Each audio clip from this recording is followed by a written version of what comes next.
Жетісай ауданының жаңа ауылдық округінде орналасқан Зубайдана балабақшасы 2019 жылдан бері мемлекеттік қолдауды ала алмай жүр. Қолданысқа берілген күннен бері қызметкерлеріне қалтасынан жалақы төлейді. Құрылтайшы мен ата-аналар талапқа сай балабақшаның не себепті мемлекеттен қолдау таппай келе жатқанына таң. Арызданушы тарап ауданға сапармен келген мәжілісмен Ержан Құдайбергеннен көмек сұратты. Бұған дейінді өз қаржысы есебінен 150 орындық бөбекжай балабақшасын ашқан жетісайлық кәсіпкер Бақтияр Қозыбаев 2019 жылы тағы бір бөбекжай ашты.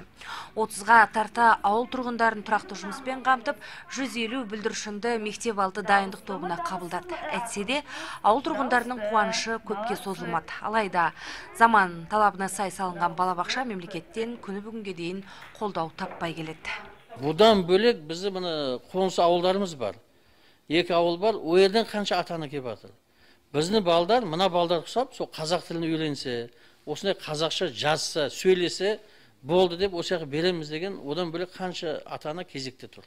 Өзге ұлттың балаларына қазақ тілінде тәрбие беріп келе жатқан бақшада 3 мезгіл ыстық тамақ беріледі. Балабасына 3000 теңгеден төлемақы төленеді. Әлеуметтік әлсіз топқа жататын 14 отбасының балаларынан төлемақы алынбайды. Қаржы бөлінсін.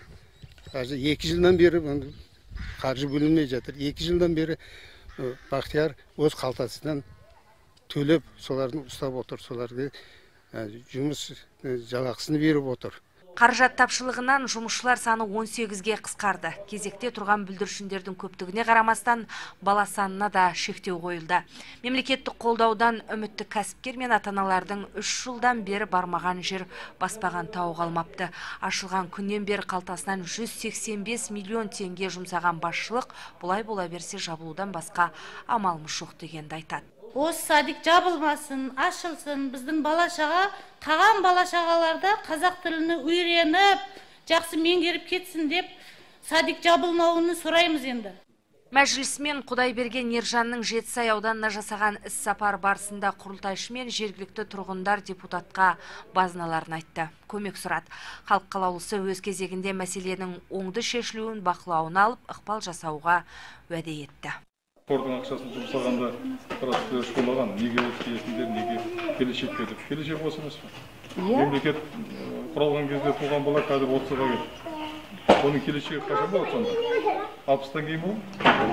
Келешек бүгін өмір сүрген баланың келешегі бүгін құралған. Бірақ біз папақ істеп жатырмыз, енді бәрінше жәрдем беріңіз. Болады болса болады, жоқ болса қолынан келмейді. Бұны болатынын мен білемін, көзін табамыз.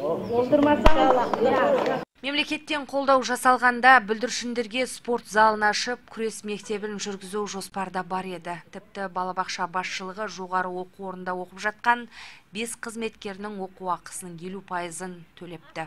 Бар ойлары биліктен қолдау бола қалған жағдайда маман тапшылығының алдын алу. Жетісайдан Гүлсінат Қалмырзағызы, Қуаныш Әуелбеков, Бауыржан Найманов, Лола Розметова, жаңалықтар.